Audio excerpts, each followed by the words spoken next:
US వెనిజులాపై ఎందుకు దాడి చేసింది? డ్రగ్స్, డిక్టేటర్ అనేవి బయటికి చెప్పే కారణాలు మాత్రమే. అసలు కథ ఏంటంటే, వెనిజులా దగ్గర ప్రపంచంలోనే అత్యధిక ఆయిల్ సంపద ఉంది. భారీగా గోల్డ్ రిజర్వ్స్ ఉన్నాయి. యూఎస్కి చెందిన పెద్ద ఆయిల్ కంపెనీలు అక్కడ లాభాలు చేసే అవకాశం ఉంది. అలాగే చైనా ప్రభావాన్ని అక్కడ తగ్గించాలన్నది యూఎస్ టార్గెట్. అమెరికా వెనిజులాపై మిలిటరీ అటాక్ చేసిన తర్వాత గ్లోబల్ మార్కెట్లో అన్సర్టనిటీ పెరిగింది.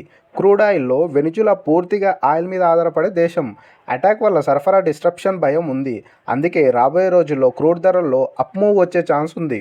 యుద్ధం జియోపాలిటికల్ రిస్క్ పెరిగితే ఇన్వెస్టర్లు సేఫ్ హేవెన్ వైపు వెళ్లే అవకాశం ఉంటుంది. అందుకే గోల్డ్, సిల్వర్లో బలమైన డిమాండ్ కనిపించే ఛాన్స్ ఉంది. వెనిజులా ఎకానమీ చిన్నదే అయినా క్రూడ్ ధరలు పెరిగితే ఇండియాపై ప్రెజర్ పడుతుంది. కాబట్టి మార్కెట్లో వోలటైల్ ఉండే అవకాశాలు ఉన్నాయి. సింపుల్గా చెప్పాలంటే ఇది యుద్ధం కాదు, ఇది రీసోర్సెస్ కోసం చేసే పవర్ గేమ్. ఇలాంటి యూస్ఫుల్ కంటెంట్ కోసం మన యూట్యూబ్ని లైక్ చేయండి, షేర్ చేయండి, కామెంట్ చేయండి, సబ్స్క్రైబ్ చేసుకోండి.